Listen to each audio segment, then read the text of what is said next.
Hi guys, Charlie Tango 1 coming at you with yet another different video. I've had a run on these waistcoats. This one is a very dark brown and it's on a phone call, a lady by the name of Emma.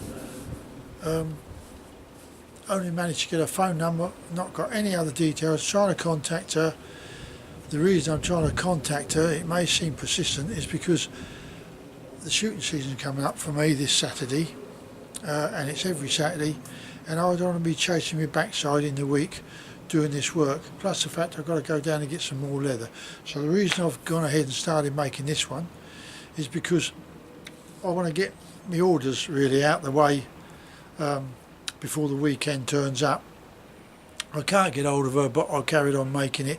So I've left a message that if she wants to change her mind, that's entirely up to her. I think she's buying it for her husband for Christmas, like. So yes, you could say it's rather early, but who knows what's around the corner. That's why I made it while I had the material. So there we go, just yet to be paid for. But if she changes her mind, there's no problem. I'll just show you what it is. I've actually perfected them now. Let's tip this camera down a bit just so you can see.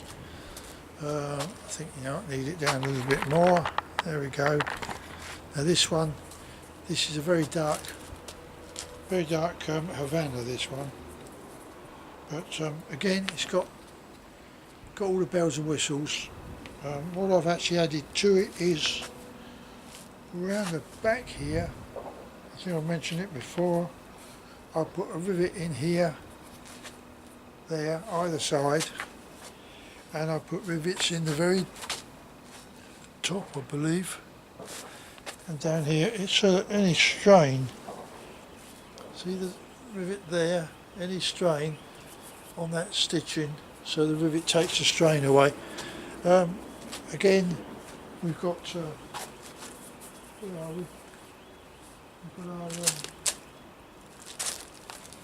got our breather holes to cool the pheasant down, or whatever it is you decide to put in your back pouch. You have two drain holes really for your dummies, snappers for your to keep your flap down. But I find most people, what they're doing is they're putting it inside. They're picking up and they're putting it inside there. They're standing here with their hands in their pockets. But what I do tend to do with these, I don't know if you can see it, again, is I do an internal pocket. It's not very deep, it's only the depth of your hand. Bit of Velcro on there, and you can put your keys in there. There's the depth of the pocket, brings me up to here. So you can put your keys in there, or any other valuables that you don't really want to lose during your training. So that's another one. Got the black one indoors. Gentleman's settling up with me at the weekend, and I'll get that off to him first thing on the Monday morning. This is what you call Australian nut, this harness leather. And the rings, what I've done here, drop it down yet a little bit more, is I've pulled this let's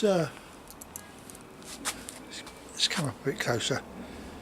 This belt loop, this buckle, used to be really close to this seam here. What I've done is I've pulled it out a little bit and stitched it. There's a rivet behind there, and plus the fact it's stitched as well inside, as you can see by the stitching there, I think, can you? Stitching around there. And also what I've done with this is I've made this a little bit longer, but you can go, the size I've kept the same, but you can go right up to this last hole with the buckle, which is where it was just now, and you don't have all this flapping around like that, because as I said, I've got one keeper there, Oops, bear with me. Pig's ear of this, I'm making a pig's ear of it, and then it just goes in there like that. So all your excess strap will be in there, in this pocket. So that, if you measure from here right the way round to this corner, it's 40 inches. Now I can reduce it, but if I reduce it, alright, it's going to be a bit snug there, but if I reduce it, I'm trying to get there, you've got that there, and it's working out about 36 inches, I don't know, something like that. You could put a nice hefty jumper on if you want, or let's tip this back up, or you can put a jacket on, your wax-proof coat, or your shooting jacket, your woolen ones, your tweed, rather thick. But you've got plenty of room now, so you can open this right up. Right up to there you can open it. Where are we? Let's tilt back down again. Sorry about that, lads. There we go. See that? You've got loads of room in there. Absolute loads of room. So there you go. Not a problem at all. I think that's about it now.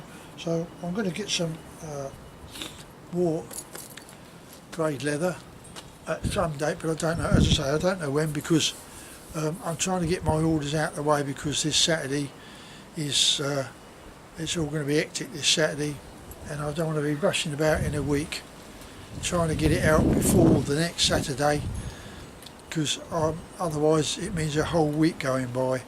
And as I said, I don't like leaving stuff in the sorting office. It tends to go walkabout, you know what I mean? Well, sometimes I've had stuff go missing, and it's not worth all the hassle and aggravation trying to chase it up to find out where it is. No one knows nothing. So that's why I do it. So I do my work Monday, Tuesday, Wednesday. I can get it off by Wednesday latest, and I know they'll get it by Friday. Any later than that, Thursday, Friday, I don't bother until the following Monday.